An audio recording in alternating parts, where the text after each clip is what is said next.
Muito bem, Mary, a gente está ao vivo e bem-vinda você, né? Aqui, uma alegria a gente poder conversar. E, Mary, você pode nos contar onde você está nesse momento? Sim, eu estou na Califórnia. Eu fui para a Califórnia. Que delícia isso, né? E está tudo bem aí na parte da Covid, Califórnia? Aonde eu estou está bem tranquilo, agora já está naquela zoninha azul, já está recuperando. A Califórnia ela tem um lado também que explodiu muito por causa de Los Angeles, né? Todo um outro tipo de caráter que tem nessa parte. Eu estou mais perto de São Francisco, então já é outra Califórnia, sabe? É outra forma, é outra epigenética, é tudo. Mas, enfim, estou na Califórnia e estou muito feliz aqui, porque eu acho que é uma grande oportunidade que a Covid me deu. Para todos nós, né? Aliás, esse evento da BNPP, que o IBAR é parceiro, né? Veio pelo Janeiro Branco em relação à saúde mental, promover resiliência e trazer informações que curam em relação a essa epidemia que a própria Organização Mundial da Saúde coloca ao mesmo lado de, por exemplo, cigarro ou droga em relação ao mundo, que são as fake news. Então, a gente está bebendo de muitos conhecimentos hoje com você. Conta um pouquinho da tua história para a gente, né? Você é uma psicóloga sênior, docente, e de alguma maneira, a gente não revela a idade, né? Mas a psicologia, de alguma maneira, as primeiras turmas, possivelmente, você estava junto, e logo no início, você já pegou a bandeira de que não era só a psicanálise, só o construto mais formal, e tinha a questão do corpo. Então, se puder me explicar um pouco o híbrido, seria uma maneira para todo mundo se inspirar também. Primeiro, boa tarde a todos, que eu sei que aí é boa tarde, aqui é bom dia. Estou muito feliz de estar aqui, sinto uma honra de estar aqui com você, Rubens. Obrigada pelo convite. E aí, quando a gente está falando de corpo e tal, a primeira coisa que eu pensei quando eu penso assim, aonde eu me tornei psicoterapeuta, eu fui fazer já uma ativação corporal, que eu vou falar mais para frente, mas a minha ativação corporal foi fazer a rotação dos meus olhos, olhar o que foi minha raiz lá atrás, né? Olhar para o meu passado, olhar para o meu presente e olhar para o meu futuro. É a gente poder se localizar no espaço e tempo. E quando eu olho para trás, eu vou olhar a minha raiz, que é meu pai e minha mãe. Ouro de mina, como diz Djavan. O Djavan traz uma música de pai e mãe maravilhosa, né? Chama Ouro de Mina. E quando eu vou olhar minha mãe e meu pai, quem foram essas pessoas, né? Essas minhas histórias, da minha flecha do tempo de relações, minha mãe era uma pessoa, ela era americana, porque meu nome é Mary Jane, e ela era uma pessoa afetiva, inteligente e revolucionária para a época. Né?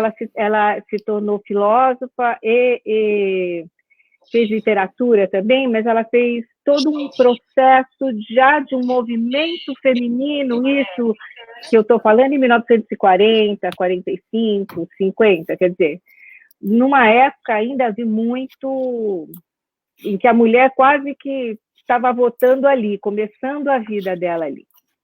Claro. Poder existir em termos de campo social. E meu pai era um médico, né, brasileiro, também um cara um médico de família, viu, Rubens? Um médico de família que fez clínica geral, especialidade em fisiologia e era cirurgião também. Então, ele também fez todo um campo ali de trabalhar com o ser humano, com a saúde e com as trocas. Então, eu tive esse ambiente epigenético, assim, na minha história familiar, de pessoas que se importavam com pessoas. Mas quando criança eu não pensava em trabalhar com psicoterapia, nem existia, a psicologia era uma coisa que, né, enfim, eu sou a pioneira, estou há 43 anos nessa área. E aí nessa época, exato. E aí nessa época, o que acontecia? Eu pensava em ser jornalista investigativa, porque eu era muito curiosa. muito curiosa, tudo eu queria entender, saber e tal. Ou eu pensei em fazer artes cênicas, fazer teatro, fazer interpretação. Até que chegou minha adolescência, bem o iniciozinho, numa passagem mesmo, 12, 13 anos, para minha adolescência, eu já era adolescente nessa época, já tinha menstruado. Minha mãe ficou muito doente. E aí ela ficou muito doente, tipo 4 anos no hospital entre a vida e a morte, vários comas, várias extremoções, vários momentos de ameaça de vida, de morte, de ameaça de perda, como a gente está vivendo hoje no Covid. Então, muito cedo eu aprendi o que seria isso em termos de desequilíbrio. Alô?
Oi.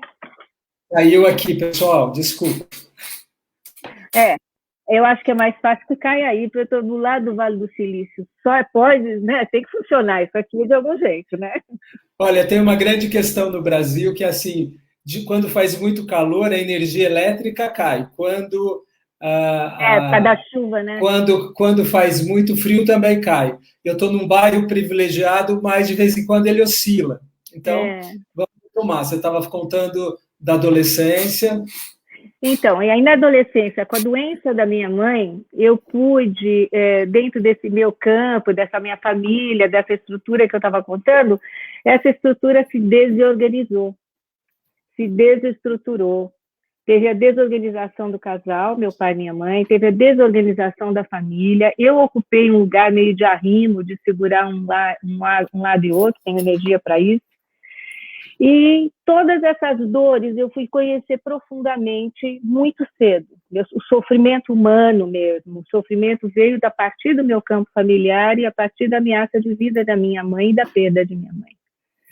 E a partir daí eu sinto que nasceu a psicoterapeuta, porque foi da onde eu mudei, né? Eu resolvi que eu iria fazer algo pela humanidade, algo pelo sofrimento humano. E eu sou muito feliz dentro da minha profissão, assim, eu tenho muito orgulho, porque, assim, para mim, é uma profissão maravilhosa, em que tenho como centro a humanidade, né? E como especialidade o diálogo e as relações. Então, eu sinto que eu estou no lugar certo e agradeço aos meus desequilíbrios, aos meus sofrimentos, a tudo que eu tive que passar numa época muito, muito, muito arcaica, muito cedo mesmo, mas que me tornaram com uma resiliência mais forte, com uma diversidade, me trouxe potência, né? Mas, claro, teve todo um sofrimento para que eu pudesse chegar lá.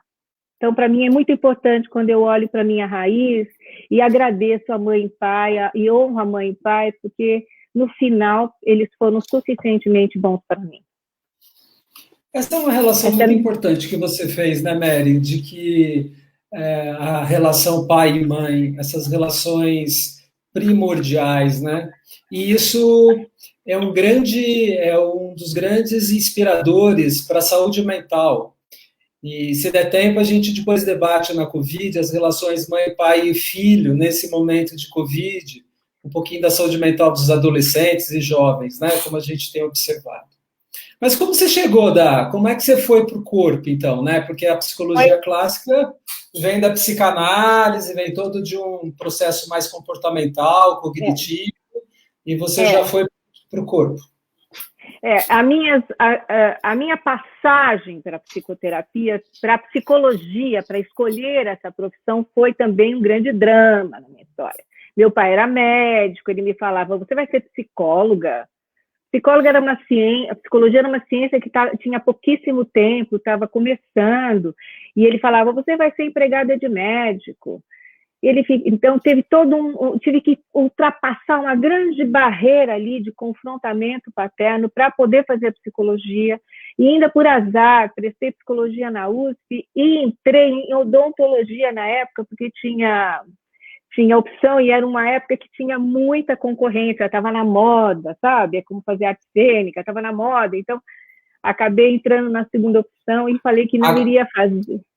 Agora, a psicologia e a área da saúde mental é uma das profissões mais, junto com medicina, que está retomando, nunca perdeu, né? Mas as pessoas, depois da Covid, agora, saúde mental e as demandas que vão ter para o mundo, é uma profissão em alta. E é mesmo, né? O Harari, inclusive, ele confirma, né? Ele fala que o futuro é da inteligência emocional e afetiva. Se não tivermos, o planeta explode.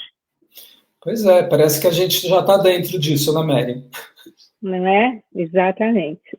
E aí, bom, fui para a universidade, fui fazer psicologia, e eu me aprofundei profundamente em psicanálise nessa época e psicodrama. Só que no meu último ano de universidade, eu encontrei meu marido, que hoje é meu marido, ele era meu namorado. E meu marido, ele também é um psicoterapeuta, analista haitiana, das antigas, né? Muito, muito profundo, muito bom, e acupunturista também. E ele me chamou nessa época e me falou, puxa vida, não é só psíquico, e o corpo, onde fica? E ele me arrastou de alguma maneira, ele me incentivou, ele me puxou para a psicoterapia corporal, e nós fomos para a psicoterapia corporal. E nós fomos fazer o nosso primeiro legado da psicoterapia corporal com os melhores psicoterapeutas da época, no SEDS. Então, a gente inaugurou a primeira turma de psicoterapia corporal no SEDS, né? E que tivemos um grande privilégio, foi um grande buffet, sabe? De várias linhagens, de várias abordagens, tive tudo, e tudo passou pelo meu corpo, pelas minhas vias córtico-espinhais, eu digo, né? Eu experimentei para poder escolher. Porque eu acredito que a gente primeiro precisa sentir o sabor, sentir para poder pensar sobre aquilo. É um pouco esse o pensamento que a gente vai começar a falar, né? Então, foi uma grande experiência de muitos anos que eu agradeço e honro todos os meus mestres deste caminho também.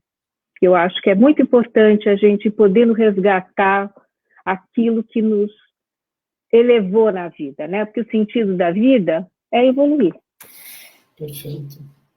Que é um dos grandes processos, a biologia evolutiva, hoje ela está trazendo exatamente isso que você contou um pouco de uma maneira biográfica, de como a psicologia era o background e para onde ela está chegando, né? Uhum. Mas a gente sempre tem que olhar na retrospectiva para aprender, né? Para evoluir, a gente tem que fazer um grande passo para trás para saber também de onde a gente veio. Por isso que acho que a história, quem foram os nossos pais afetivos, os pais de sangue, genéticos, e os pais profissionais, isso acho que está faltando muito no mundo hoje, né? Que se você trouxe como nome de honra, e eu acho que honrar e ser testemunho e dar o mérito a essas pessoas talvez seja uma construção das relações afetivas mais inteligentes e de inclusão daqui para frente, né? Sem dúvida, pegou na mosca, sem dúvida, né? Porque o que é importante nesse sentido? É a gente trabalhar com estar junto, com a presença. Eu estou aqui me sentindo junto com você, presente com você. E é isto que cria a possibilidade de relação e de honra, né? A real conexão, porque hoje a gente fala muito de conexões, mas são conexões sociais, são conexões que, de alguma maneira, são cognitivas, somente, sem corpo.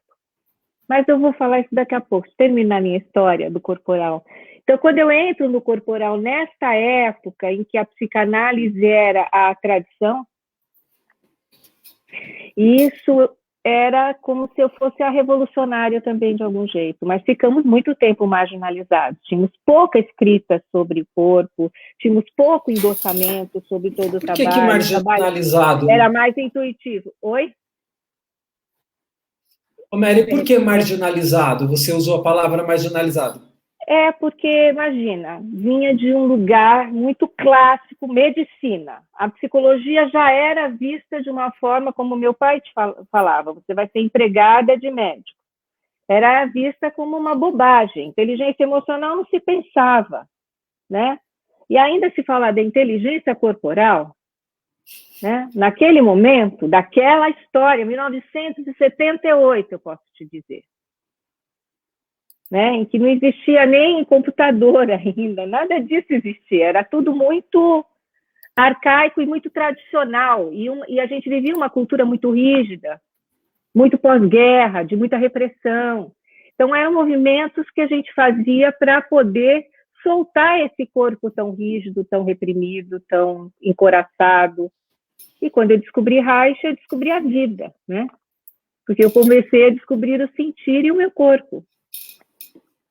E não só um corpo psíquico, não só um corpo cognitivo, mas também um corpo que sente o sabor, né? E que a gente, né, muitas vezes não usa essa instrumentação para poder ter saúde. Verdade. E hoje as grandes questões da doença, não só da saúde biológica, da saúde hoje de uma maneira integral, é a educação psíquica, né? Na verdade, o Janeiro Branco veio como esta formação, né? Ajudar as pessoas a terem uma educação que ele coloca como psíquica, mas é uma educação hoje relacional afetiva, que acho que é isso que você está falando, né? Integrar o corpo, a mente e o mundo, né? Porque também não dá para a gente excluir o outro das relações, senão ficamos meio doentes, que é como o mundo está. Mas como que você foi, como que foi do Reich e aonde você está? Porque o Reich você trouxe que era uma condição mais menos divulgada na área da formação acadêmica, e ele passou, e vocês tiveram já uma busca por algo que era um pouco offshore, você e o teu marido, o Aquiles, e isso foi desenvolvendo sempre pelo corporal. É isso? Não só, porque a gente estudou muito a psicanálise. Isso. Não existia só o corporal, não era só um exercício, não era só uma massagem, né? Aquilo tinha um sentido, né? E o sentido era essa integração corpo-mente na época. Quando você fala da onde surgiu a teoria reichiana, o Reich e tal, eu vou falar do meu endereço, então, agora de uma forma mais formal, né? Que eu sou presidente do IBAR, que é um Instituto Brasileiro de Análise, é o Instituto Brasileiro de Análise Reichiana, que é coligado com a Escola Italiana de Análise Reichiana de Roma, no qual quem preside é o Dr. Genovino Ferri, né? E esse instituto, ele traz uma continuidade desde Freud, não é só de Reich, não, porque Reich começou, ele era um grande psicanalista, ele super contribuiu com a psicanálise através da análise do caráter, né, que é uma técnica específica que ajudou casos que andavam muito parados dentro da técnica psicanalítica a se moverem. né? Então, o Reich nasceu da psicanálise, e aí foi desenvolvendo e trouxe o corpo para a psicanálise, trouxe o corpo para o setting terapêutico, né? Ele não olhou só o aspecto psíquico, mas também foi olhar o aspecto somático e o aspecto energético dessa pessoa. Então, ele, no trabalho psicoterapêutico, ele trouxe também o corpo, trouxe a dopamina, trouxe a ação para o aspecto terapêutico, né? Porque ele descobriu as coraças musculares, descobriu o seu sistema neurovegetativo, de como isso era modulado por uma epigenética X dentro do teu processo de fecundação, dentro do teu processo de desenvolvimento intrauterino, depois, enfim, das fases evolutivas da vida. Esse é o nosso endereço. E o Genovino Ferri, ele traz essa continuidade, então ele complementa essa teoria reichiana com a psicoterapia clínica, analítica e corporal, né? Ele vai trazer essa análise do caráter do Freud junto com a análise do caráter das relações que a gente vai, de alguma maneira, trocar, como eu estou aqui com você, e a voz, e a forma, e o jeito, e a minha prosódia, e o meu olhar e tal, está lhe trazendo, né? Está lhe tocando e está lhe trazendo uma reação, uma resposta a isso. Então, como eu me expresso com você, o como eu olho para você, o como eu falo, não é o que eu falo só, não é só a palavra, né? Vai provocar algo no outro. E esse outro vai me responder. São relações. É como se a gente estivesse falando de algo mais inconsciente. Tá? São diálogos inconscientes. Então, eu posso estar dando aqui toda a minha história e as pessoas estarem me achando antipática. Ou as pessoas estarem me achando simpática. Ou as pessoas estarem me achando arrogante. Ou burra. Tanto faz. A forma como a gente coloca, né? O como. É tão importante porque o como pertence a essa linguagem do corpo. Perfeito. Quando você fala para a gente, né, só para a gente ampliar, que é um pouco inconsciente, é também subjetivo, né? Porque é um pouco inconsciente, porque eu não tenho consciência, é algo que vem sem um pouco de... não é claro, mas subjetivo também no sentido que posso ter esse traço pessoal, né, que a gente chama assim, posso trazer um pouco para o pessoal, né, como que você traduziria isso? O como, que é algo que tem atrás de mim, mas também que tem a ver comigo, né, porque senão a gente se isenta, não é isso? Deixa eu explicar para você uma coisa, assim, o como, ele é subjetivo e pré-subjetivo.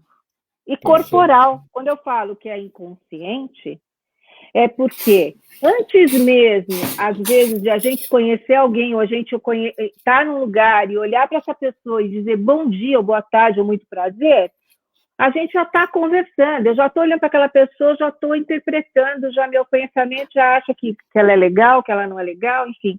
Esse como não era muito olhado dentro da psicoterapia corporal em termos de troca, de relação. Esse como entra quando a gente coloca a psicoterapia corporal junto com a análise. Vamos buscar a nossa história analítica. O que é a nossa história analítica? É o nosso desenvolvimento da nossa flecha do tempo, lá da época em que a gente foi fecundada, desde o tempo intrauterino. Porque até então não se olhava o tempo intrauterino. Então, a gente começa numa fase muito arcaica ali. Pré-subjetiva quer dizer corporal, intercorporal, é um momento biológico, puramente da relação biológica que a gente tem com aquela mãe útero. Se a gente colocar o pré-subjetivo numa tradução mais fácil, sem ser, né, para o público, o pré-subjetivo é aquilo que ainda seria dentro do útero, né, daquilo que a gente não está tão nascido, parido corporalmente.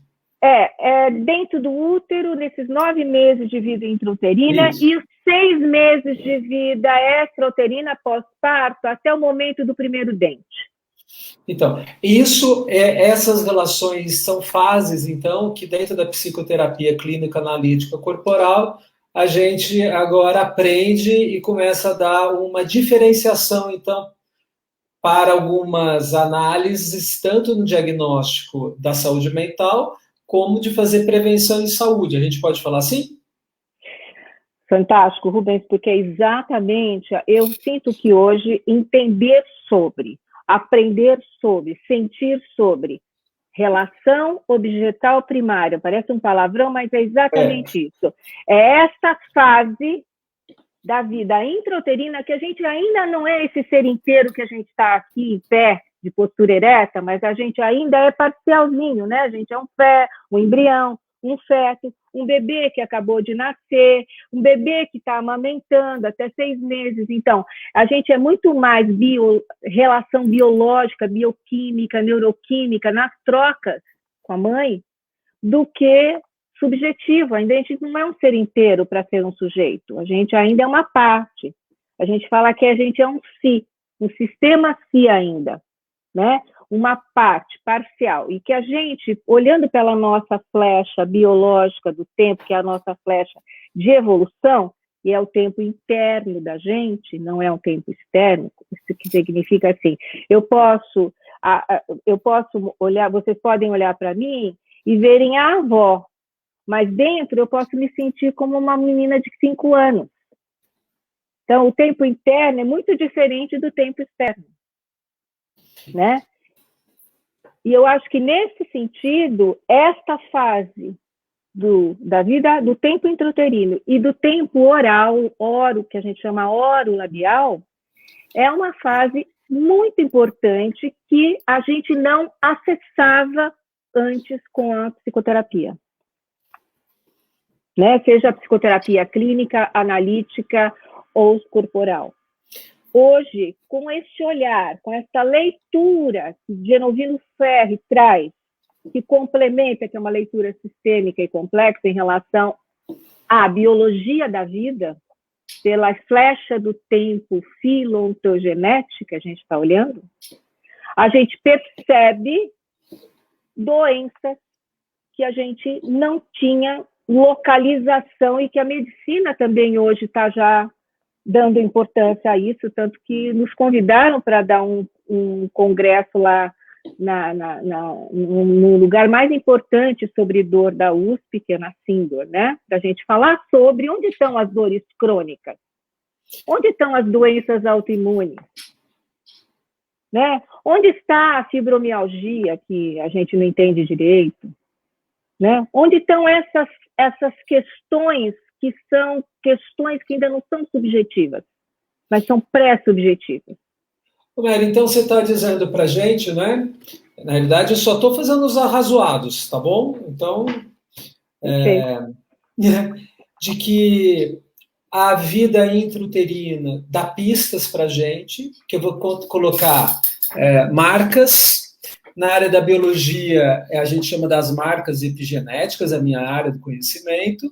Na área da psicoterapia clínica analítica, são marcas dos traços de caráter, né? E vai sendo constituído que isso é uma relação.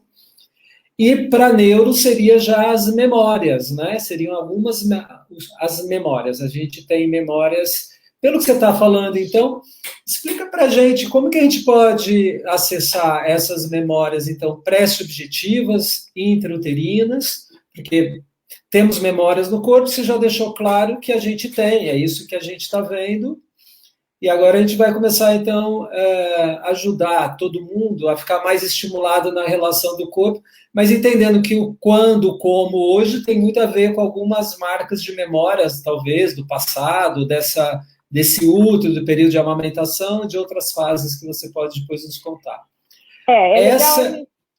Fale. Essa vida intrauterina e durante os primeiros 6 meses, a fase oral, né? Essas memórias. Como que a gente, né, hoje pode ajudar dentro de uma medicina preventiva na saúde mental?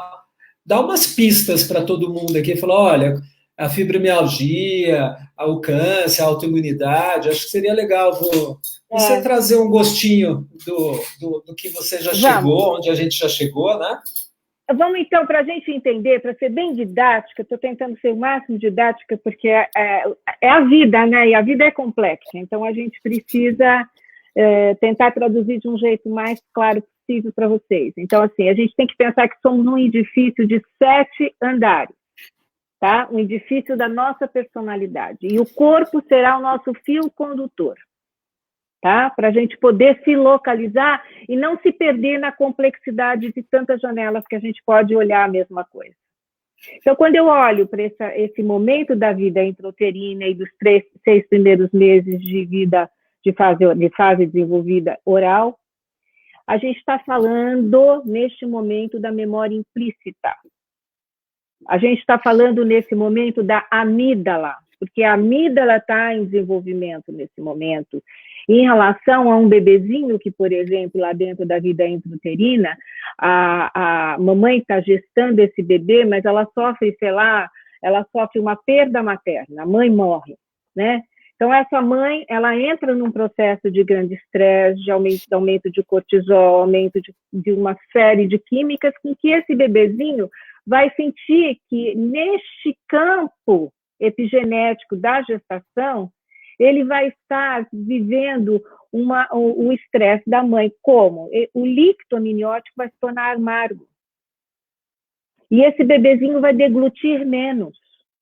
Isso foi uma experiência já comprovada cientificamente, né? Outra coisa, uma mãe que está com muito estresse, por N motivos, a gente não está aqui condenando a mãe, né? Eu acho que é um processo na vida ser mãe, gestar. Eu acho assim um milagre maravilhoso e que a gente precisa acolher e cada vez mais dar suporte para todas as mulheres deste planeta em relação a isso, né? Porque não é simples, não é fácil. Ao mesmo tempo, é o milagre da vida, ao mesmo tempo, é a expansão máxima do feminino. Mas, neste momento, essa mãe, de alguma maneira, está mais cansada, é o último filho dela, ela já tem 2, 3 filhos, enfim. Então, esse leite já não é tão abundante, ou esse leite, ela está cansada, ela precisa dar de mamar, mas ela precisa continuar trabalhando, porque perdeu o trabalho, tem que fazer, enfim. Este leite também pode se tornar amargo, e a bebê não querer mamar. Então, tem bebês que não querem mamar, né? Mas não querem mamar por quê? Porque podem ter tido já uma questão da relação com a mãe mais amarga, já na vida intrauterina, como pode ser que naquele momento esse leite esteja mais amargo, porque são questões que acontecem nesse período. E nesse período a gente vive a nossa intercorporeidade, a nossa pré-subjetividade. A gente não tem uma estrutura muscular ainda, a gente não tem subjetividade, a gente está naquela fase estranha, naquela fase só das sensações, das emoções, mas não tem ainda um cortical para organizar tudo isso. É uma fase muito mais desorganizada. A gente está em processo de desenvolvimento. Imagina como que é a organização de um feto, como é a organização de um bebezinho de 6 meses. Ela é completamente dependente do sistema materno, né? Então, é um momento muito importante onde as dores são 10.000 vezes maiores do que se a gente estiver falando de uma criancinha de 5 anos. Pensa que um estresse constante para um feto, ameaça de aborto para um feto por 6 meses, 1 mês, e ameaça de deixar uma criança de 5 anos, tem diferença? O estresse para essa criança de 5 e o estresse para esse bebê de 6 são muito diferentes. A organização da criança de 5 anos, inclusive biologicamente, já é outra coisa. Então,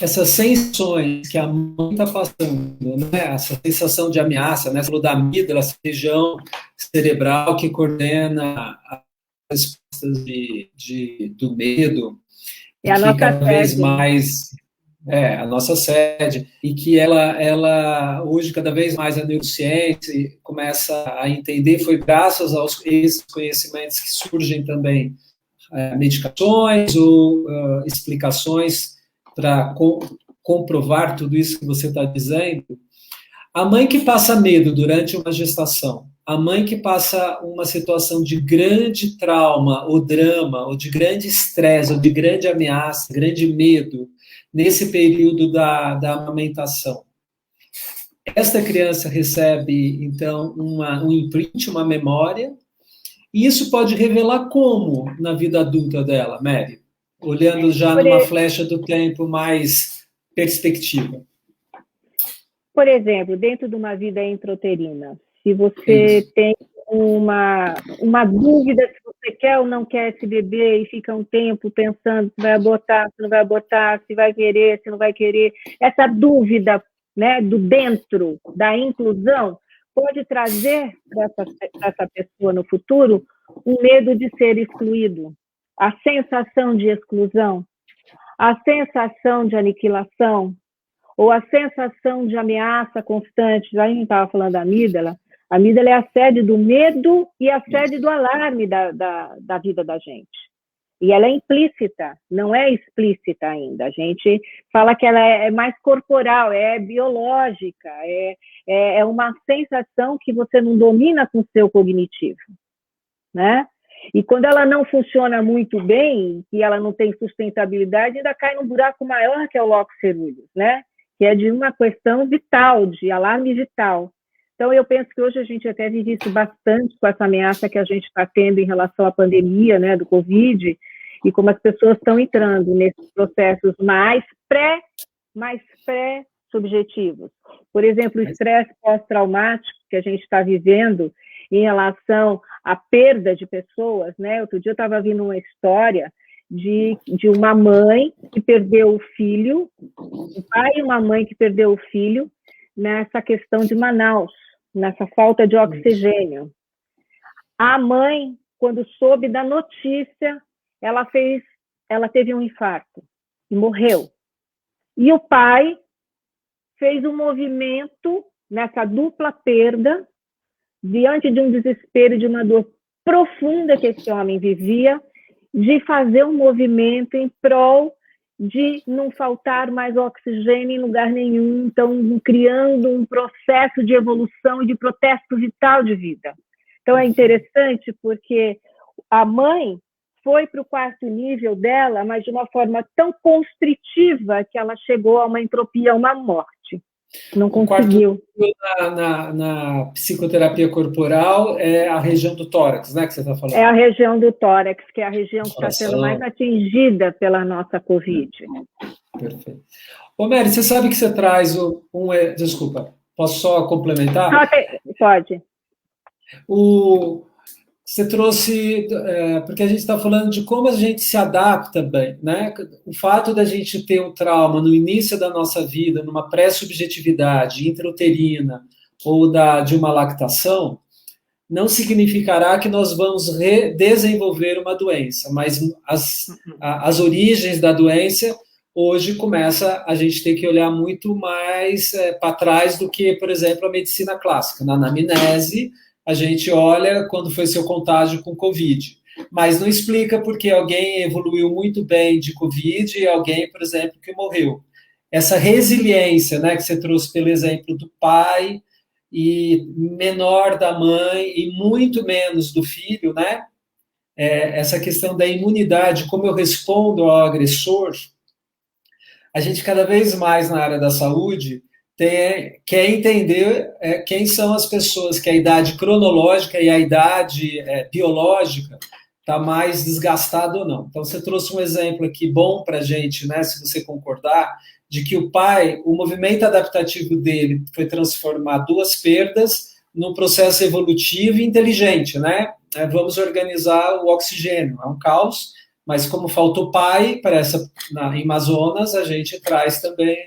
E a mãe, ela foi para o quarto nível já desgastado por outras questões, que tem a ver, talvez, né, se a gente for olhar na vida pré-subjetiva dela, que talvez explique por que algumas pessoas têm infartos e outras não.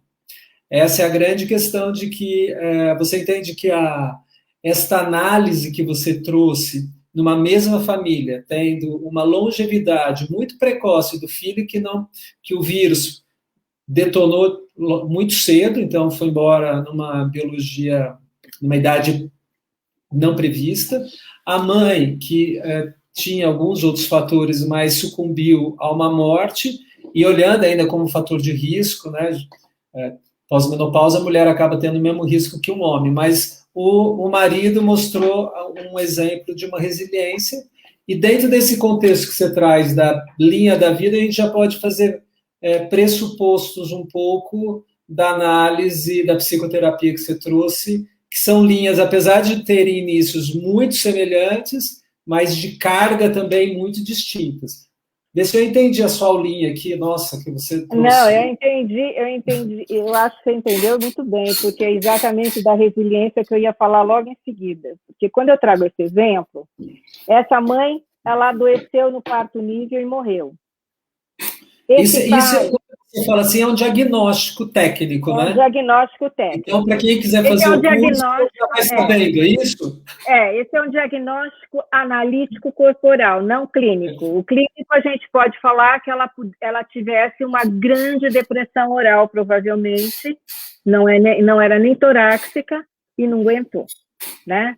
Então, aí, porque a depressão pode ser oral, pode ser torácica, pode ser pélvica, pode ser intrauterina. Quando a gente olha do corpo para a mente, a gente consegue, com o corpo, identificar isso, porque tudo que é importante a gente olhar nessa vida em direção a coisas que não andam, que estão paradas, que são doenças crônicas, é a gente olhar quando isso aconteceu, aonde isso está, e como essa pessoa reage e se relaciona na vida. Quando a gente olha o onde está, que é nos lugares do corpo, nos níveis corporais, quando nas fases evolutivas e nas passagens, por exemplo, um parto, a forma como a gente nasce, provavelmente é o jeito que a gente vai repetir na vida em todos os nossos inícios.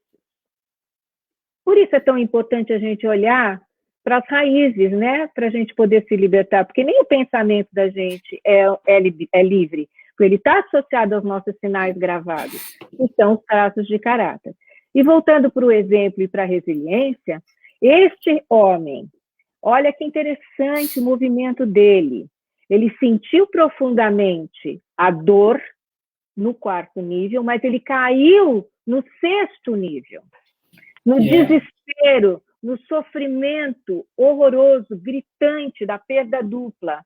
E ele, como ele tinha resiliência, e para mim resiliência é ressubir, reevoluir, capacidade adaptativa de poder, o estresse adaptativo de poder se recuperar e ter energia para se curar, sabe? E esse momento, esse cara, ele saiu pelo protesto vital intrauterino, que é do sistema de sobrevivência, que é o nosso sistema reptiliano, que é o nosso sistema que busca a vida, e que eu acho que está sendo bem testado hoje no nosso Covid, sabe? Nesse momento de pandemia. Verdade. E é lógico que a resiliência dessa pessoa era diferente da mulher dele, né?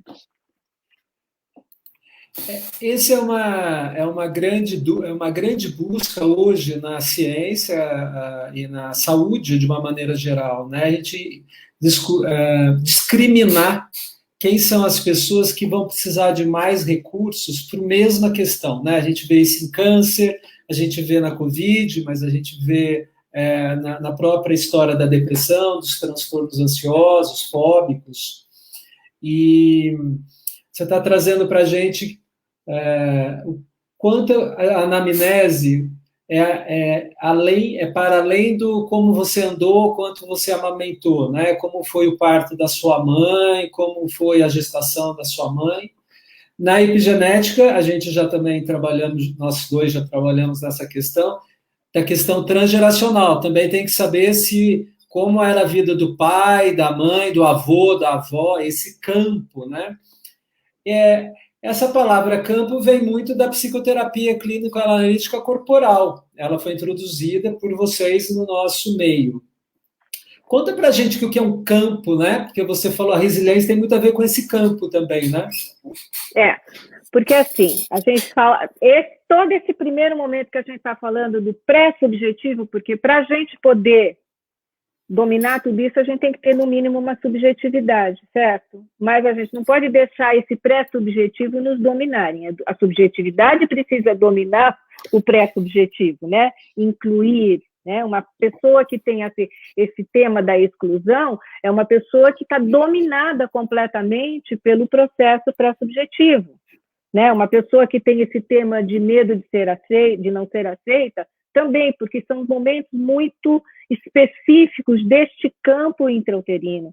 E esse campo orolabial, a gente está falando do primeiro campo materno, que a relação é única e exclusivamente com a nossa mãe útero, com a nossa mãe seio, bico do seio, né? A relação com a nossa mãe nesse período, como a gente ainda é um pedacinho, a gente ainda não é um ser inteiro, a gente ainda não está de pé, ainda não está com todos os nossos sistemas cerebrais desenvolvidos, né? A gente ainda nem chegou no sistema cognitivo pré-frontal, né? No nosso cérebro, a gente ainda está ali no sistema límbico. O sistema límbico dentro da nossa história é muito forte, porque ele domina praticamente dos 3 meses aos 7 anos de idade a nossa plataforma emocional. Então, a nossa plataforma emocional vai sendo modulada muito por aí, mas o primeiro campo que a gente estava falando, que é desse campo de desenvolvimento, é o nosso campo materno. Então, todas as nossas relações passarão pelo campo materno. Se a minha mãe não está me amamentando, mas a vizinha está me amamentando, não importa, é uma manifestação da minha mãe, né? Se a babá está cuidando de mim nesse período, é o jeito da babá da minha mãe. Então, são manifestações. O bebê ele não tem ainda uma visão inteira, não está desenvolvido o sistema neurológico dele inteiro. Então, ele vai olhar de uma forma parcial. Tudo na vida é como a gente vai olhar no final. Porque quando a gente põe os olhos na vida, a gente tem que ver se a gente está olhando como um bebê ainda afeto, parcial, um pedaço. Hoje a Boa gente essa tá fala nessa... sua, né, Mary? Ah. Quando você fala de que tem gente que às vezes, não gente, às vezes, né, nós estamos olhando ainda alguma coisa como bebê. Uhum, uhum. Como eu posso estimular a resiliência de uma pessoa que está olhando de algumas coisas como bebê? Como que entra isso na psicoterapia? A primeira coisa que a gente vai precisar, primeiro essa pessoa vai ter que, primeiro me permitir isso, né? Mas o que é importante a gente perceber é que quanto esse medo, porque uma pessoa que olha como bebê tem muito medo, está na amígdala, não está na memória explícita, no hipocampo, na musculatura estriada, no estar na postura ereta, no estar de pé, na potência já do pré-frontal. O pensamento dela ainda é um pensamento apoiado aonde? A gente pode pensar aonde no nosso corpo, né? Quando a gente está falando de um pensamento ainda do bebê que nasceu ou do bebê que ainda está dentro do útero, né? Se estiver dentro do útero, estamos na barriga ainda. Estamos lá no umbigo, né? Essa coisa é muito fácil de a gente identificar quando a gente sente muito frio na barriga. A gente está falando da amígdala, a gente está falando de um frio, frio, frio, de verdade, de um medo, de um alarme.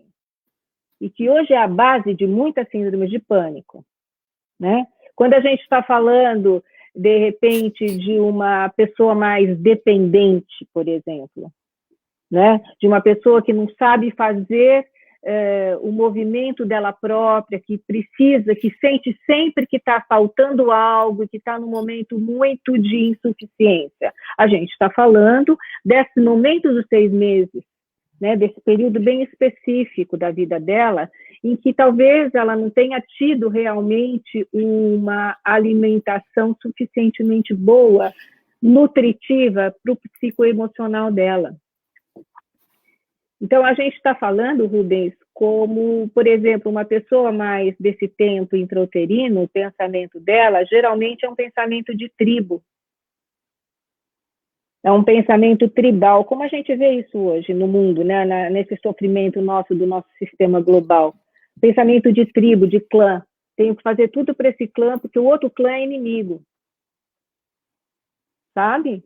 Isso é um pensamento puramente intrauterino, porque é o único lugar em que a gente não tem diferenciação é dentro do útero. Fora do útero, a gente já se separou. Antes do útero, No útero a gente ainda não se separou. Então, tudo que é diferente de mim pode se tornar ameaçador. Isso é muito importante hoje, dentro de um momento em que a gente vive tanto ódio, tanta estimulação ao ódio, ao que é diferente de mim, né? E que a gente está vivendo um ensinamento para mim nessa pandemia, assim, que somos todos uma grande família, e que se a gente não se cuidar, a gente vai dançar, né? Porque a gente precisa pensar na inteligência do nós, do coletivo, que é muito mais inteligente do que a inteligência do individual.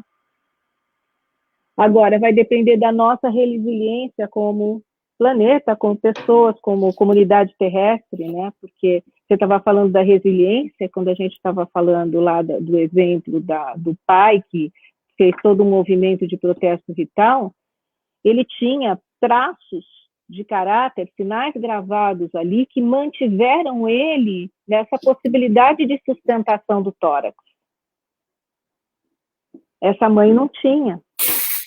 Então, olhar a história de relação das pessoas dentro dessa flecha do tempo da vida da gente, desde a fase intrauterina até os dias de hoje, é fundamental, porque a flecha do tempo da gente é que vai dizer para a gente como a gente vai reagir, como a gente vai agir diante de uma guerra, diante de uma catástrofe, diante de uma doença.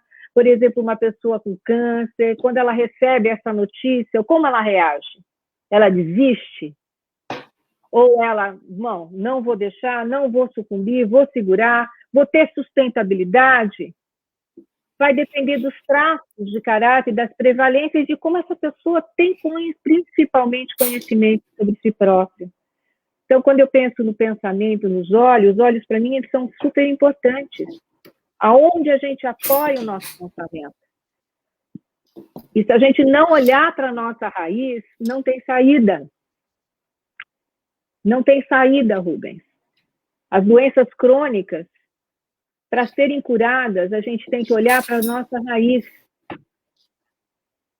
A gente precisa olhar para a gente precisa conhecer como a gente reage, a gente precisa conhecer o como da gente. O como eu vivo, qual é o estilo de vida que eu tenho. Se eu tenho um estilo de vida que me é prejudicial, se eu tenho um estilo de relação com o outro que me é sofrido, nós estamos num caminho de doença. Está tudo errado, não é por aí, pode voltar. Aonde você está se apoiando para ter esse estilo de relação com as pessoas? Para ter esse estilo de relação com a sua mulher, com o seu filho, com a sua família, né? A gente precisa olhar para isso, né? Porque é isso que vai trazer para a gente a possibilidade de saída. Se a gente não tiver essa autoconsciência, não buscar o corpo como um fio condutor para poder também se localizar, senão a gente se perde. É muito complexo esse mundo. Subjetivo e pré-subjetivo, né? Do emocional, do afeto e tudo. Se a gente não puser os olhos para olhar para a gente, para olhar para o outro, para olhar ao nosso redor, para integrar, a gente está perdido. E uma pessoa perdida, confusa, atrapalhada, turva, é uma pessoa com muito medo e pré-subjetivo. Mary, algumas pessoas tiveram falhas, mas a grande maioria está confirmando que está bem. Então, você está me vendo bem, ouvindo bem? Porque eu estou te ouvindo muito e vendo bem. Estou te ouvindo bem, está tudo bem. Porque é importante também a gente saber se é nós ou, às vezes, o local de algumas pessoas, né? E a gente tem que incluir. Porque achei importante isso que você estava falando da relação minha com o outro, com o mundo, com minha esposa, com meus filhos, com nossos pacientes, com o nosso redor, com alguém que está longe também, e deu essas quedas de transmissão nesse debate interativo. E achei que essas questões a gente podia aproveitar E na análise reichiana, a gente conhece isso também, eu tenho trazido isso como o epifenômeno, né? O que acontece ali traz também informações de campo. Mary, quando você fala dessas relações que a gente precisa, do quando, do como, esse olhar ampliado, conta para todo mundo, né, que esta análise da relação faz parte da formação que a gente tem contribuído para o mundo. E essa é uma inteligência da psicoterapia analítica corporal que está todo mundo difundindo, é isso que a gente está fazendo aqui.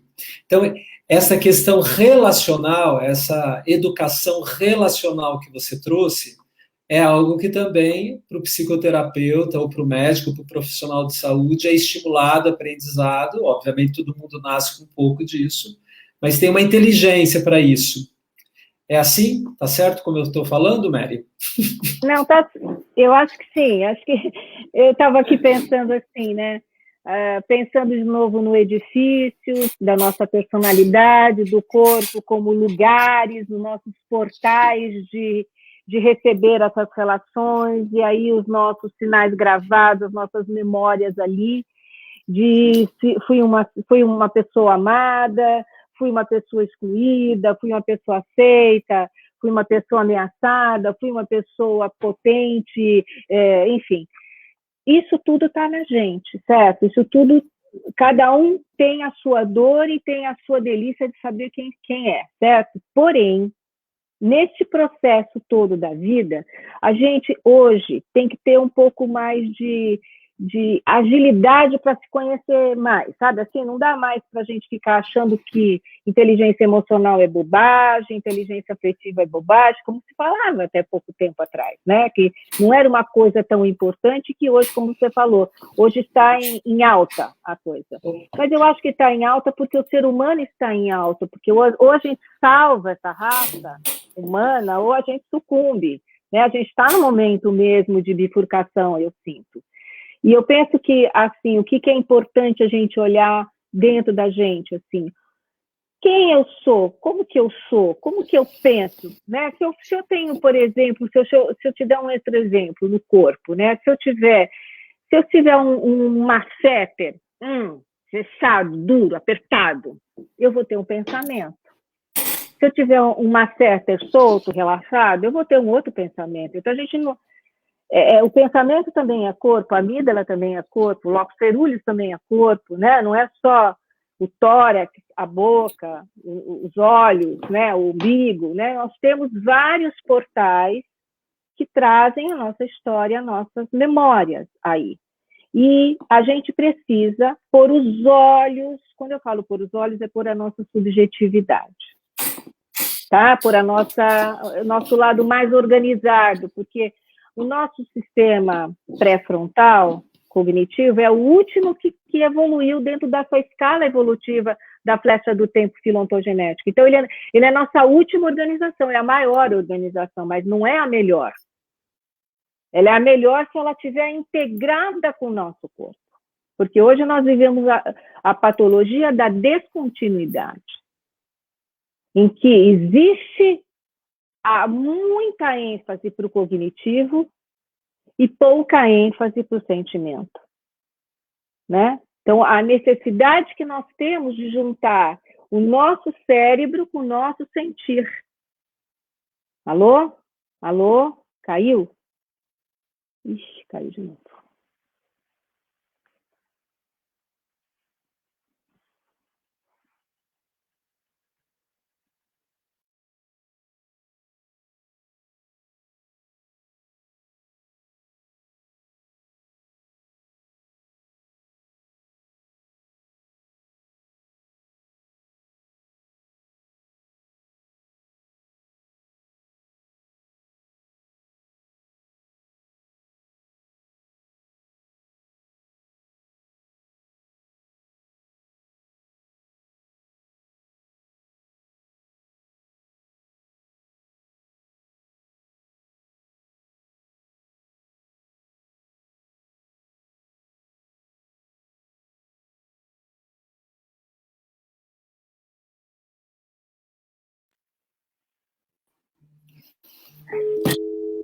Entrou.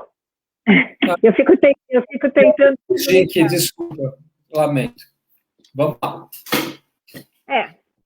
Digamos que hoje a conexão não está com... Mas tem uma boa resiliência porque ela volta, vai, Rubens. Então, eu acho que a gente pode aceitar, sim, né, quando a gente está trabalhando. Que bacana que a gente tem essa possibilidade online na vida, né? Olha, porque as memórias da nossa vida são um pouco do que acontece, né? Fazê-las, transformá-las que seja em prol da saúde, resiliência, é o que a gente, todos nós profissionais e educadores, de alguma maneira, é o que nós estamos fazendo. Quando você traz para a gente essas localizações anatômicas, né, amígdala, locus ceruleus, essa já é uma contribuição da neurociência e da relação de acoplamento que a psicoterapia corporal está se atualizando, né? Porque eu vejo que nas ciências neurocognitivas, somente a psicologia, está sendo... a gente tem que saber disso de alguma maneira, né? A psiquiatria ainda ela está também fazendo as suas acoplagens em relação a essa quantidade de volume que a neurociência está trazendo.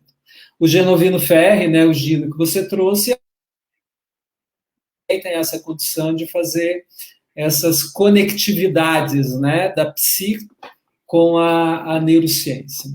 Como que é para você, como da psicologia, que veio muito mais da mente, né? Agora você fala com essa apropriação de amígdala, cerulos, o neocortical, né? Como que foi isso? Conta. É o milagre dessa leitura. Por isso eu falo da nossa formação clínica, analítica, corporal. Quando eu olho pelo ponto de vista clínico, eu olho pelo ponto de vista cognitivo corporal. Eu vou olhar o sintoma daquilo. Aquilo tem um distúrbio borderline, né? Ou aquilo é uma depressão, ou aquilo é uma fobia. Eu posso qualificar dentro da minha organização cognitiva aquele sintoma. Quando eu olho corporalmente, pela flecha do tempo filontogenética, essa leitura, é incrível, porque aí você vai olhar pelas fases daquele desenvolvimento e daquela relação naquela fase, né? Por exemplo, de um menininho de 5 anos com o pai dele, né? Na fase em que ele está ali, na fase mais saída da sexualidade, da fase histérica, né? Ou a questão dele maior no momento em que, por exemplo, uma claustrofobia. Onde que pode ter uma claustrofobia quando a gente usa o corpo como um fio condutor? O único lugar possível de se desenvolver uma patologia é dentro do útero, porque é um lugar fechado. Claustrofobia é um pânico, né? É o pânico de quem está em um lugar fechado. Essa pessoa, sem dúvida, tem um estresse intrauterino. Uma agorofobia. Aonde pode estar, se a gente for olhar para essa história do corpo, do desenvolvimento da biologia e da biografia dessa pessoa? Só pode estar no espaço aberto, pós-parto, nessa separação, ou mesmo numa separação até um pouco mais lá na frente, no desmame, indo para um campo mais paterno. Então, é fascinante isso para mim, porque assim, são tempos no corpo muito específicos. E quando eu falo do corpo, e quando o Dino junta o corpo, o que é interessante? É óbvio, além de que tudo isso está sendo completamente endossado pela neurociência, a gente também contribui com a neurociência, porque a neurociência, ela traz tudo isso, mas ela não traz essa visão analítica corporal. E nessa visão analítica corporal, o corpo pode ser o nosso grande guia, a nossa grande senha, o código para a gente entrar nesse edifício e nos apartamentos que não estão muito bem, tão funcionais. Esse corpo, na neurociência, a gente contribui trazendo pelo corpo um diagnóstico analítico e clínico também, um diagnóstico bem preciso, a gente sabe dizer aonde foi a história que está acontecendo, que hoje está sendo reatualizada em termos de patologia, ou de doença, ou de sofrimento, aonde foi, quando foi e como foi. Então, a gente tem um diagnóstico preciso e personalizado para aquela pessoa. Perfeito. Mas uma das coisas que eu quero também dizer que a BMPP faz e que eu tenho a honra de ser coordenadora em saúde mental e muito feliz com isso mesmo, é porque ela olha exatamente dessa forma, pela precisão, pela personalização da doença ali, da história de vida individual de cada um, mas também olhando pela prevenção, porque esse trabalho que você está fazendo online, ele é de um benefício, Rubens, incrível, porque você está trazendo uma psicoeducação em saúde, né? Obrigado, E combatendo as fake news, graças a Deus. Eu acho que é um grande trabalho que precisa realmente ser endossado, né? Eu acho que é importante, fundamental. A Mary está no convite, ela é coordenadora da saúde mental e é a presidente do IBAR, do Instituto. A BMPP tem essa parceria de co-certificação na formação da psicoterapia clínica. E ela está trazendo, né, eu acho que essa é a riqueza de como a psicologia está fazendo uma interface também com uma clínica sofisticadíssima. Eu acho que,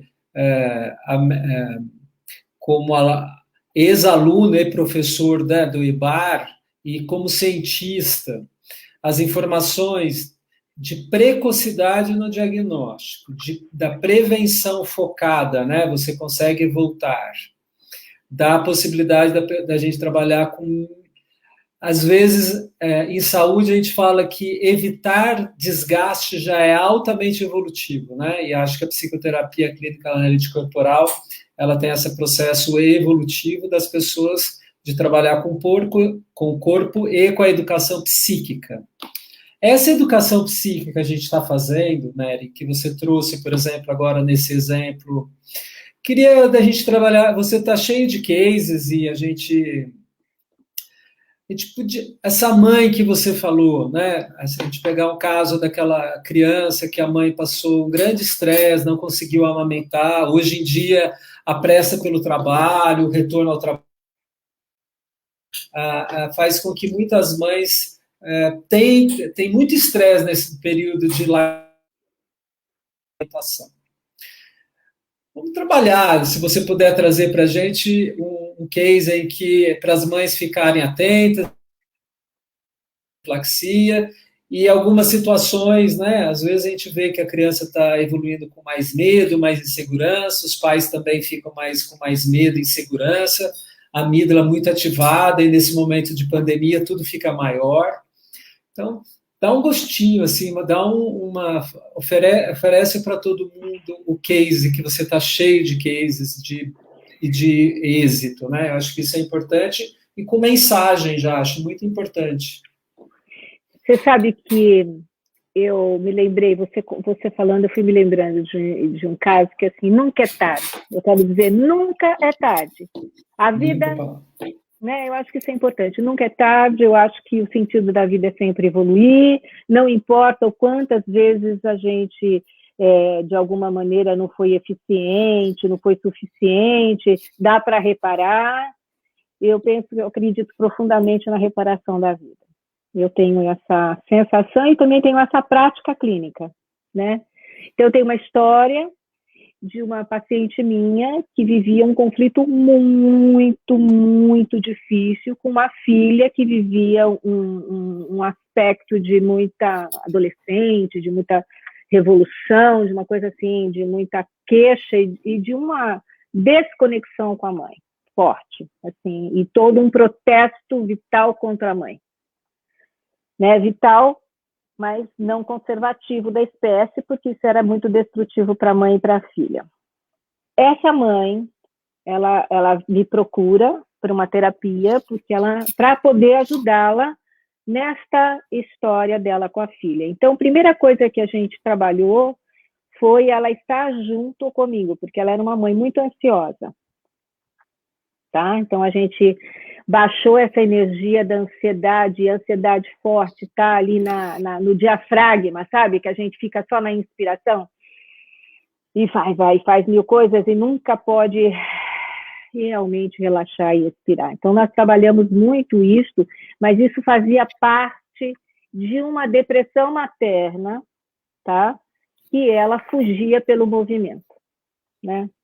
Coisa disfarçada e tal, mas, na verdade, era uma dificuldade também dessa mãe de ter presença, de olhar para ela, de sentir, Esse trabalho foi tão bonito, porque essa mãe teve um momento em que essa filha precisou fazer uma operação bem assim, difícil, porque seria uma operação em que ela teria que estar mexendo, ela tinha um problema na época, acho que já no nascimento isso já estava dito que só poderia se operar, a questão de coluna vertebral, é como se ela tivesse um negócio, era na parte inferior da coluna, na parte da base, né, da bacia, em que tinha uma dificuldade, teria que pôr uma prótese para o crescimento, a continuidade de crescimento dessa coluna vertebral. E essa criança ia ter que ficar, essa criança já tinha, na época, 16 anos de idade. Ela teria que ficar sem andar por uns 3 meses e sendo cuidada pela mãe.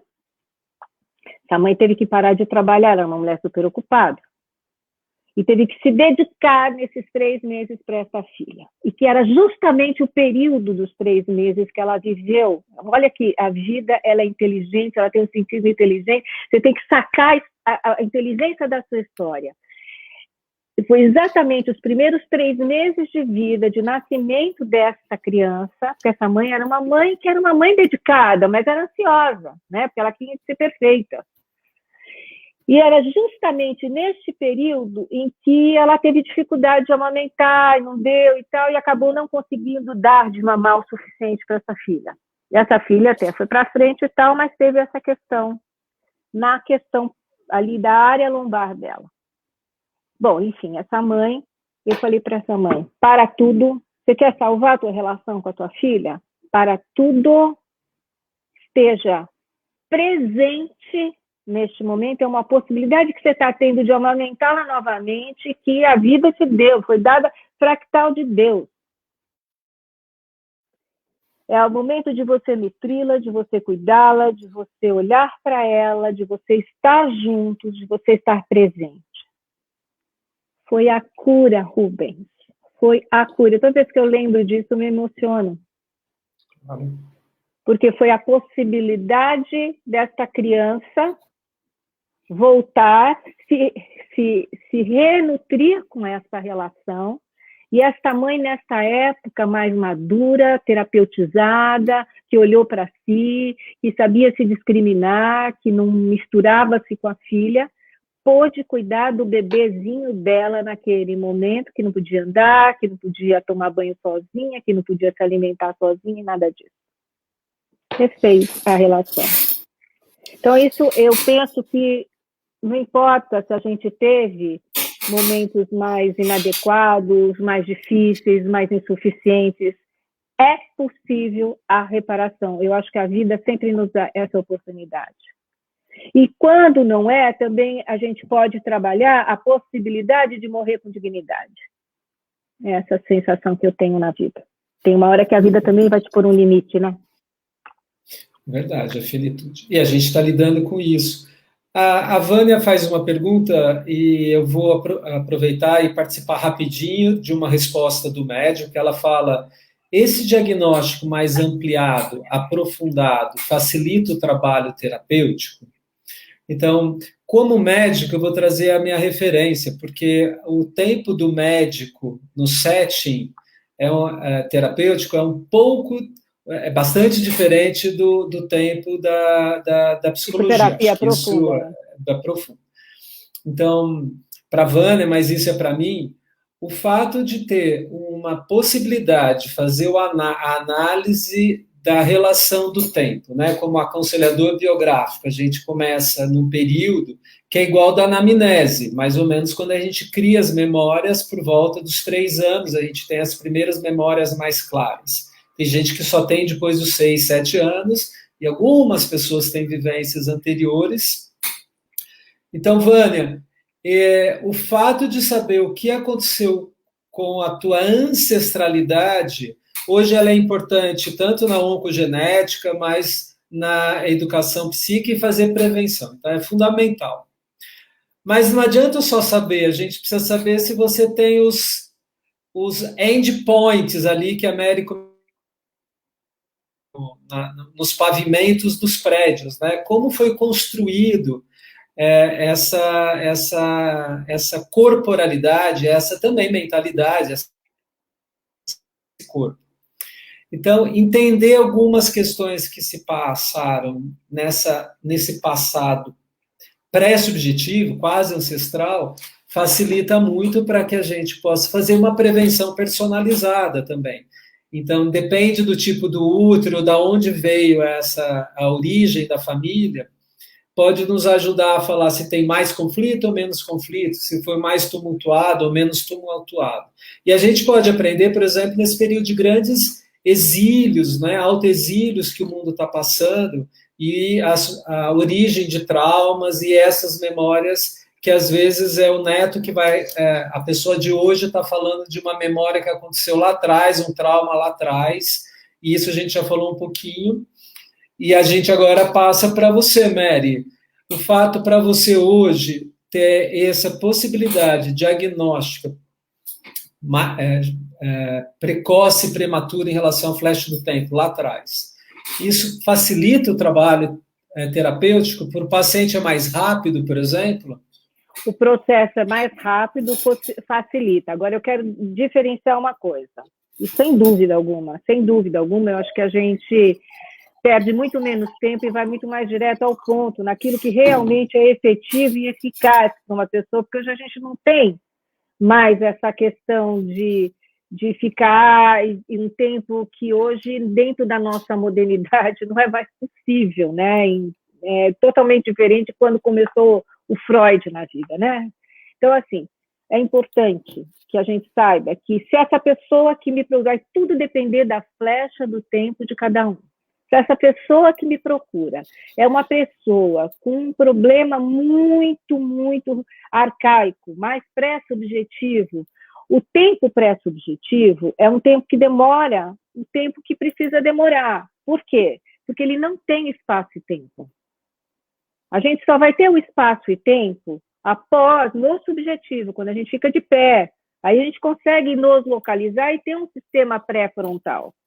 Mas, nessa época, se eu tive um problema durante a minha gestação, eu talvez tenha que passar uma gestação, sendo gestada por 9 meses dentro de uma psicoterapia. E isso a gente não pode correr. Mas aí a gente faz o parto, né? Ou a gente pode, se eu não mamei, se minha mãe foi uma mãe ansiosa que me desmamou precocemente, eu não posso fazer uma terapia breve, rapidinha, numa pessoa dessa. Eu preciso dar de mamar pelo menos 6 meses. É como a gente está vivendo aqui hoje, né? Pelo menos 6 meses é um tempo para mudança de traço, para mudança de sinal gravado. A gente precisa, quando você dá um remédio, pelo menos são por 6 meses, um psicofármaco, por exemplo, para poder mudar aquele padrão, né, de sofrimento. Do mesmo jeito que a gente está há mais de 6 meses da Covid, os nossos padrões de traços estão sendo mudados. Nós nunca mais voltaremos àquele normal. Não existe essa possibilidade.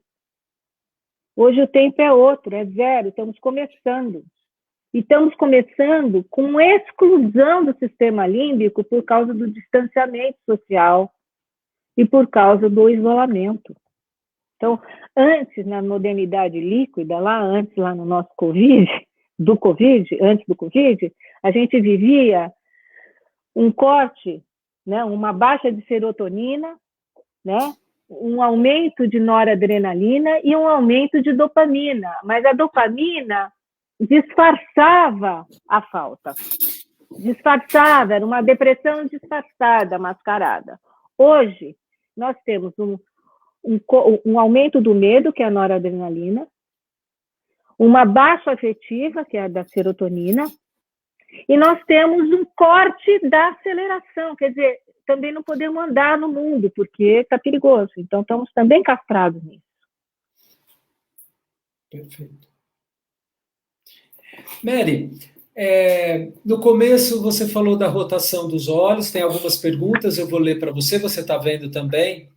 E uma pergunta era isso, né? A gente tem uma ativação, né? A psicoterapia, a gente traz a corporal a possibilidade de acessar também por uma ativação. Então, a pergunta que eu vou jogar é da Daiane, que é dicas como promover a resiliência na ativação corporal, que era exatamente a minha, e aí eu vou jogar para você e explicar um pouco o que é essa ativação corporal do ponto de vista da psicoterapia. Acho que é um momento oportuno. Então, a ativação corporal para nós, ela está dentro da flecha do tempo filontogenético. Então, depois de uma anamnese, depois de um diagnóstico clínico, de um diagnóstico analítico, corporal e relacional, eu vou ter que trocar só isso aqui, que eu acho que pronto. Fala um pouquinho, só para ver se eu estou te ouvindo daí. Você está me ouvindo, Mary Jane? Estou te ouvindo. Então, depois de a gente fazer esse estudo, que é fundamental, a gente vai poder elencar uma ativação psicocorporal fundamental para especificamente aquela pessoa. Por exemplo, como ajudar uma pessoa a enfrentar esses momentos de guerra ou de pandemia, que é uma pessoa como essa mulher que tem um movimento mais contraído e fechado, como do exemplo que eu dei da mãe que morreu com a morte do filho. É ensiná-la a mostrar os dentes diante das ameaças da vida. Então, se a pessoa tivesse me procurado há um tempo atrás, provavelmente eu ia trabalhar esse acting e a rotação dos olhos, para que ela se localizasse no aqui e agora, no presente, no passado e no futuro, no horizonte possível e também no controle.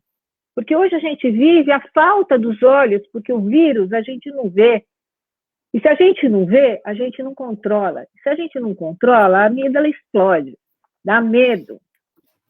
Então, vai depender muito da história de cada um. Não sei se eu respondi. Respondi, Rubens? Respondeu. Acho que, na verdade, não é para responder tudo também, senão vai perder graça. A gente volta outro dia. Ou vamos fazer o curso.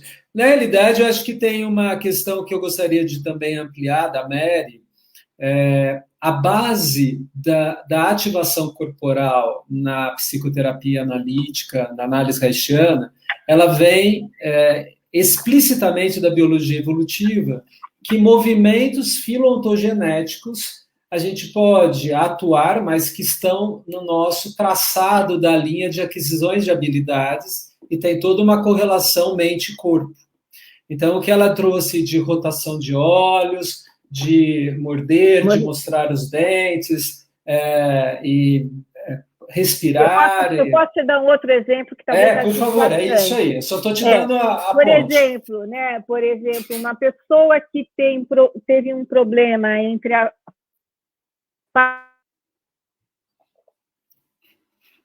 Espera aí. A Mary está falando, por algum motivo caiu lá, eu vou continuar falando. O movimento filontogenético, o que chama-se acting, ele tem toda uma abordagem em relação às fases. E isso foi muito testado dentro da evolução, e hoje a gente tem várias possibilidades de acessar essas dificuldades e que podemos trazer isso como uma ativação. Então, a gente estava só complementando, Mary, da ativação. A segunda questão que a gente pode falar, Mary, que você estava comentando, da ativação, faz parte da gente repetir esse exercício um pouco como se fosse um exercício de neuromusculação, neurocognição, acho que mais, né? Uma neuropercepção. Mary?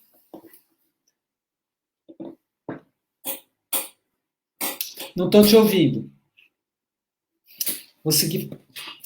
Acho que se você quiser tirar o teu fone...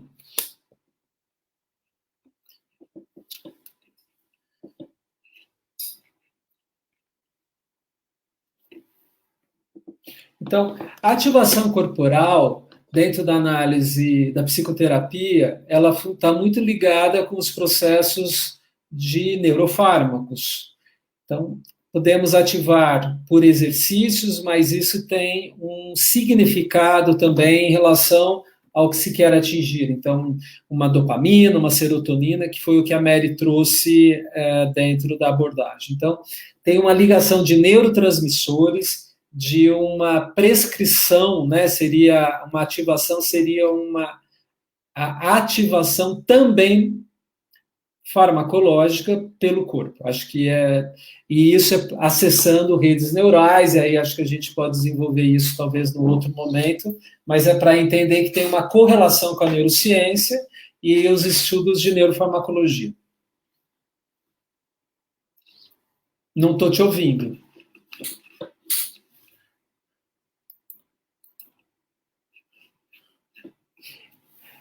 Eu vou seguindo, porque quando é assim eu tenho que... Conseguiu, Mary? Uma pergunta, a Pamela trouxe também, vou colocar aqui.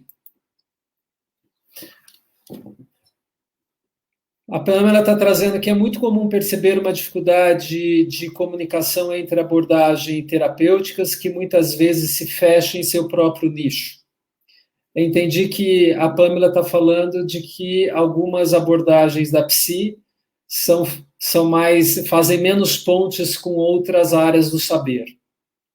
E que a análise haitiana parece propor algo diferente, que é a comunicação com diversas outras abordagens do universo da psicologia e da área da saúde.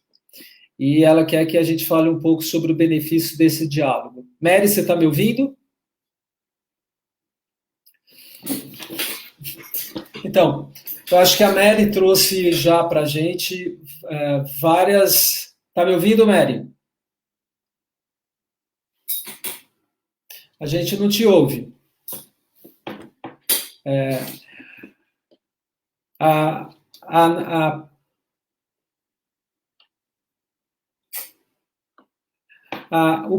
A psicoterapia clínico-analítica corporal, ela já tem várias áreas do saber. Acho que a própria história... Estão ouvindo? Não estou te ouvindo.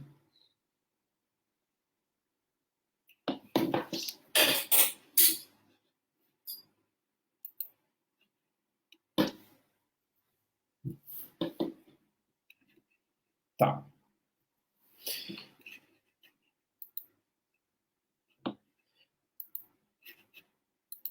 Eu vou só tentar ajudar a Mary um pouquinho. 1 minuto, por favor.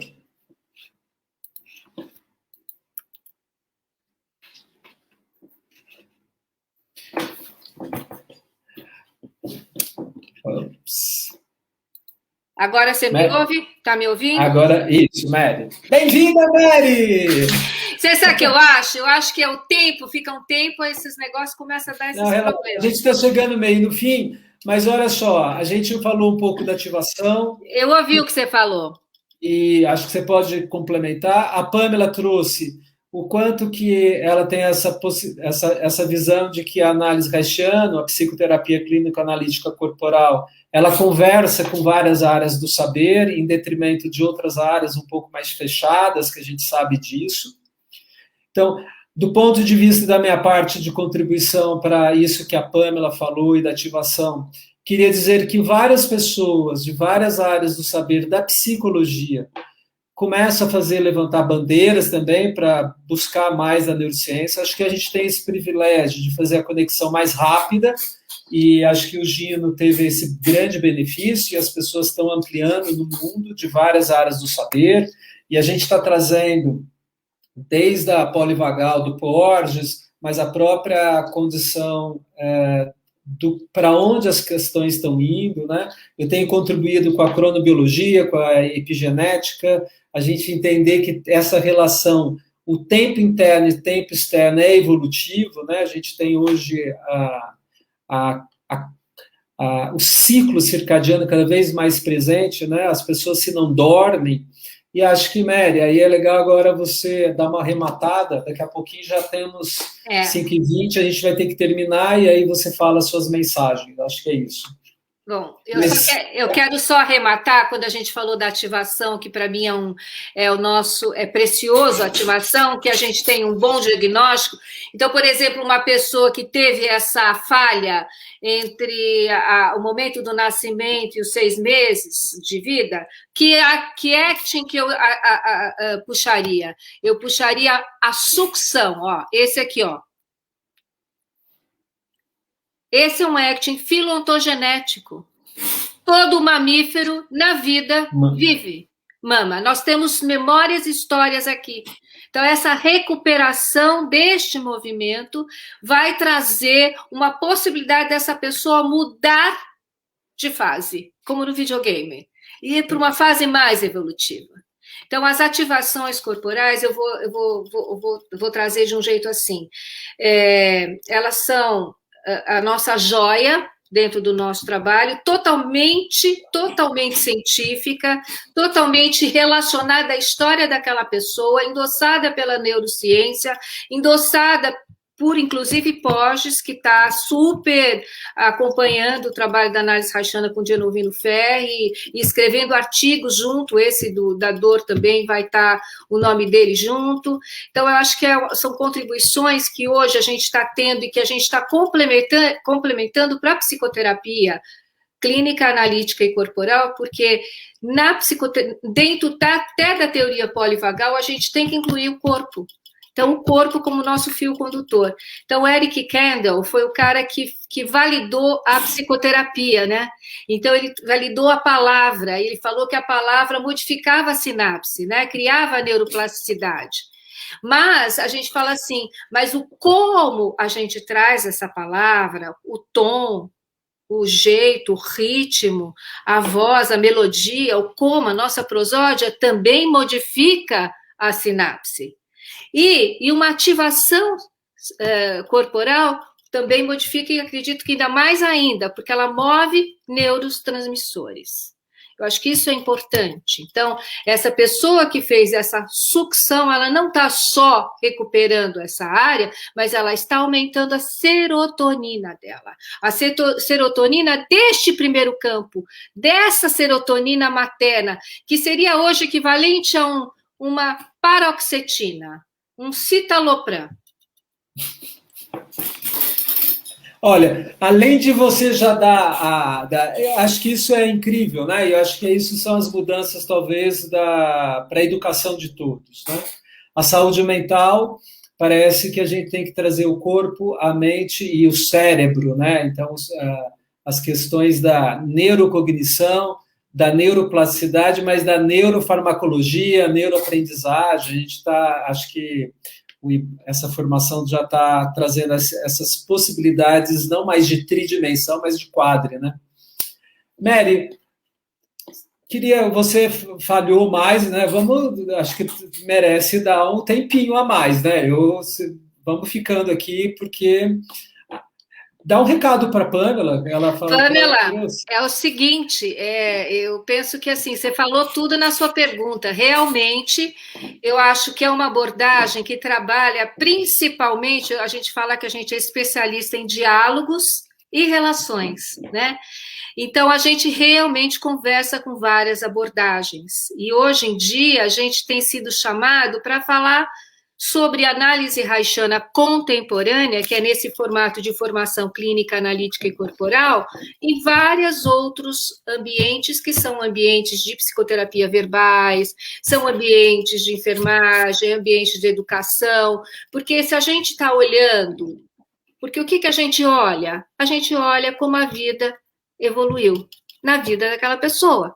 Se eu estou olhando a vida, eu posso trabalhar, eu posso usar esta leitura em qualquer sistema que trabalhe com pessoas, que trabalhe com ajuda e pessoas, né? Então, eu penso que, para mim, me traz muita alegria, porque ela intercepta a vida. O meu trabalho, sempre estou atrás da vida, daquilo que é evolutivo. Eu não vou ficar parado naquilo que é crônico, que é aquilo que não funciona. Se eu posso entrar nesse apartamento, nesse edifício, e se eu não puder entrar, por exemplo, pela plataforma dele, porque ali seria desabar o edifício, eu vou entrar no andar superior, eu vou entrar mais lá no meio, para que esse sistema tenha e recupere a sua sustentabilidade e possa melhorar a sua resiliência, né? Então, eu penso que o importante é a gente olhar a vida, a beleza da vida, aquilo que pulsa, né? E acreditar que a gente possa, através desse novo momento, respirar melhor, né? Eu acho que uma das coisas mais importantes hoje, a gente fala muito em respiração, isso, aquilo e tal, mas é a gente recuperar o nosso tórax, né, Rubens? Eu acho que ele estava bem atrapalhado naquela aceleração que a gente vivia antes do Covid, né? Não dava tempo de a gente viver um enterro, um luto, um nascimento, um momento mais especial de sensibilidade, né? O tempo era muito acelerado e o tempo interno estava paralisado, né? Eu acho que hoje, com a pandemia, a gente tem mais tempo interno. Mary, essa questão da relação, queria trazer também como médico e o presidente da Associação Brasileira, aluno do IBAR, né? Fui o aluno formado e tenho contribuído com outras áreas do saber.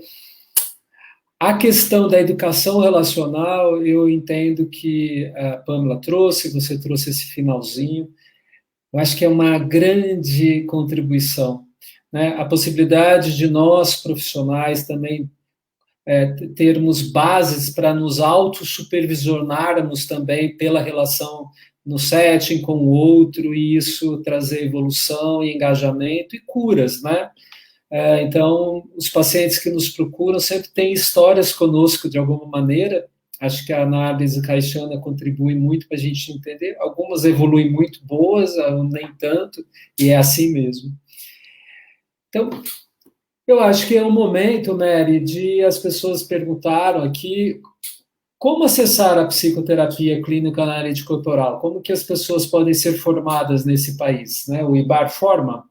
Olha, o IBAR, ele dá uma formação de um módulo básico de 2 anos, que inclusive vai começar agora, dia 12 de março, nós estamos formando uma nova turma, e a forma de vocês poderem acessar isso é pelo site www.institutoibar.com ou e lá tem todas as informações, né? Tem no Instagram também, Instituto IBAR, e tem no Facebook, tem todas as informações, os telefones, o novo curso, e qualquer dúvida a gente mesmo conversa com a pessoa que está interessada e tal. O que é importante é que a gente pense que a psicoterapia clínica, analítica e corporal é uma forma de olhar, né? Um olhar clínico, que é um olhar muito comum, que é o que a gente está mais acostumado, que é pelo nosso olhar cognitivo corporal, né? E também agora olhar também de baixo para cima a vida, né? Pela nossa biologia e pela nossa biografia. Então, é muito importante que a gente, nesse momento, queira, né, fazer essa mudança, porque realmente uma outra forma de olhar a vida, é olhar aonde ela pode acontecer, aonde ela tem resiliência, porque ficar insistindo naquilo que não existe ou que é insustentável é um grande sofrimento. Isso a gente vê muito nas relações, né? Então, eu quero dizer que a vida é feita de relações, sobretudo de relações. E essa é a nossa comunidade terrestre que precisa se recuperar. Ô, Mary, o site do IBAR é www.institutoibar.com.br. Tá bom. Olha, Mary, queria, se você pudesse deixar uma mensagem.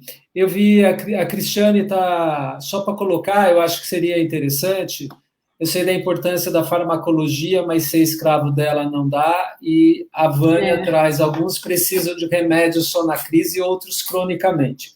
Eu queria trazer também minha contribuição. Tem pacientes que fazem o tempo interno de cada um, também precisa ser respeitado, é uma relação nossa como educação de cidadania e comunidade. Então, falhamos muito quando somos exigentes. Todos nós somos, mais ou menos. Eu acho que isso é uma supervisão de evolução e maturidade. Então, como médico e que prescrevo medicamentos, né? E também você, Mary, como psicóloga, seria importante, alguns processos vão melhores quando associados com fármacos. Então, eles são necessários. A segunda, não tenham pressa de sair de fármacos, tenham atenção à vida de vocês em relação ao processo evolutivo que a vida está falando.